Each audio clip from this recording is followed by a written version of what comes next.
Pour avoir une bonne hygiène de sommeil et éviter de souffrir de troubles du sommeil, il faut aider notre cerveau. C'est lui qui envoie les informations et les hormones nécessaires pour favoriser un bon sommeil ou au contraire le déconstruire complètement.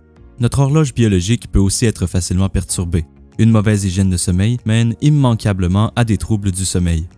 Notre comportement va directement venir aider notre cerveau et notre horloge biologique à bien fonctionner. Les conseils suivants semblent simples, pourtant leur efficacité a été prouvée scientifiquement. Ils aident à prévenir les troubles du sommeil ou aident à les diminuer. Donc voici 10 habitudes à adopter pour améliorer votre sommeil. Numéro 1. Des horaires réguliers de sommeil. Maintenez la plus grande régularité possible dans vos heures de sommeil. Réglez d'abord votre heure de lever et couchez-vous le soir lorsque vous ressentez le besoin de dormir. Même si c'est très tard dans la nuit, les heures de coucher finiront par se régulariser progressivement. Numéro 2. Une exposition régulière à la lumière. La mélatonine, hormone qui favorise le sommeil, fuit la lumière.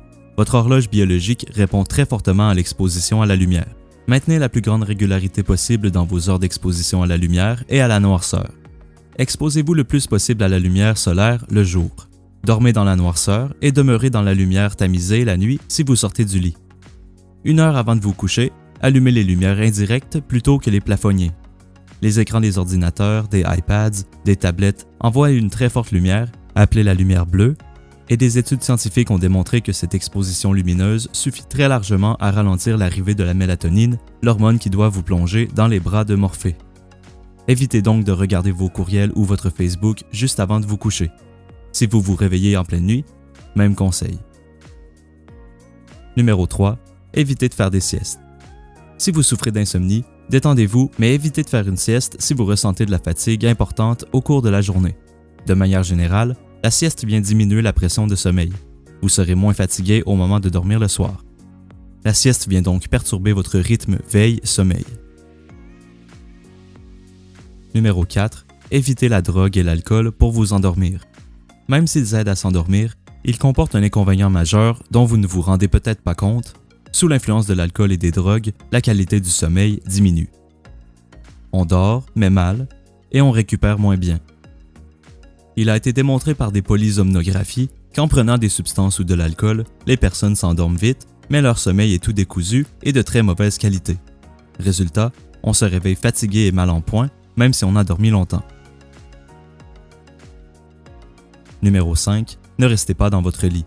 Lorsque l'on n'arrive pas à s'endormir ou à se réendormir, il ne faut pas rester longtemps dans le lit. Quittez votre chambre si vous vous réveillez la nuit et que vous avez du mal à vous rendormir. Détendez-vous dans la lumière tamisée d'une autre pièce jusqu'à ce que vous ressentiez le besoin de vous rendormir. Évitez les activités stimulantes comme le ménage, le travail, les courriels, l'Internet, en pleine nuit. Le conseil vaut aussi le matin au réveil. C'est une mauvaise habitude que de traîner au lit, car le cerveau, encore une fois, associe le lit à un état d'éveil. Pourquoi? Tout simplement parce que votre cerveau est en train d'être conditionné au constat suivant. Être dans le lit égale être réveillé. En restant trop longtemps dans votre lit sans y dormir, vous habituez votre cerveau à reconnaître le lit comme un endroit qui n'est pas fait pour le sommeil. Encore une fois, il faut aider votre cerveau à s'y retrouver. Quittez votre lit si vous ne dormez pas au bout de 20 minutes et revenez un peu plus tard quand vous sentez la fatigue. Faites cet exercice autant de fois qu'il le faut. De plus, réservez votre chambre à coucher pour le sommeil et les activités sexuelles. Bannissez-en le travail, la télévision, le iPad, les cellulaires et toute autre activité stimulante. Lire au lit n'est pas un problème si vous ne faites pas cette activité trop longtemps, maximum 20 minutes. Numéro 6. Ne regardez pas l'heure la nuit. Étrange conseil, n'est-ce pas? Il est pourtant scientifiquement démontré. En fait, lorsque vous regardez l'heure en pleine nuit, votre cerveau ne peut s'empêcher de compter le nombre d'heures qu'il vous reste à dormir ou celles que vous avez déjà dormi. Donc, comme résultat, cela induit très subtilement un stress, une anxiété du temps qui passe et ce stress favorise l'insomnie. Résistez à tout prix au désir de regarder l'heure la nuit. Réglez votre réveil pour qu'il sonne à l'heure voulue et régulière de votre lever le matin en cachant l'écran. Numéro 7. Pas trop de stimulants en journée. Évitez l'utilisation excessive de substances stimulantes au cours de la journée à moins de prescription médicale. Donc allez-y plus doucement sur le café, les boissons énergisantes, le chocolat, les boissons gazeuses et toute autre substance stimulante. Au moins 5 heures avant de se coucher, il faut éviter ces substances et boissons. Numéro 8. L'atmosphère de votre chambre doit favoriser le sommeil. Votre chambre doit induire le sommeil et en favoriser la qualité. Elle doit être calme, donc ajoutez des rideaux insonorisants s'il le faut, du double vitrage, etc. Le calme diminue le nombre de micro-réveils. Elle doit aussi être très sombre. La mélatonine, hormone qui favorise le sommeil, puis la lumière comme je l'ai dit un peu plus tôt, ce qui signifie que si la pièce est trop lumineuse, cela diminue la production de mélatonine et donc diminue la qualité et la quantité de votre sommeil. Si vous souffrez de peur ou de cauchemar, raison pour laquelle vous laissez la lumière allumée, vous pouvez consulter un psychologue ou prendre des médicaments contre les terreurs et cauchemars. Elle doit être tempérée. Le sommeil survient lorsque la température du corps diminue légèrement. Avoir trop chaud va donc ralentir le processus d'endormissement et favoriser de nombreux micro-réveils dans la nuit. Avoir trop froid n'est pas bon non plus. Il faut vous trouver la bonne température selon que vous êtes frileux ou pas, mais mieux vaut avoir plus de couverture dans une atmosphère fraîche qu'une chambre surchauffée et peu de couverture. Elle doit aussi être bien ventilée.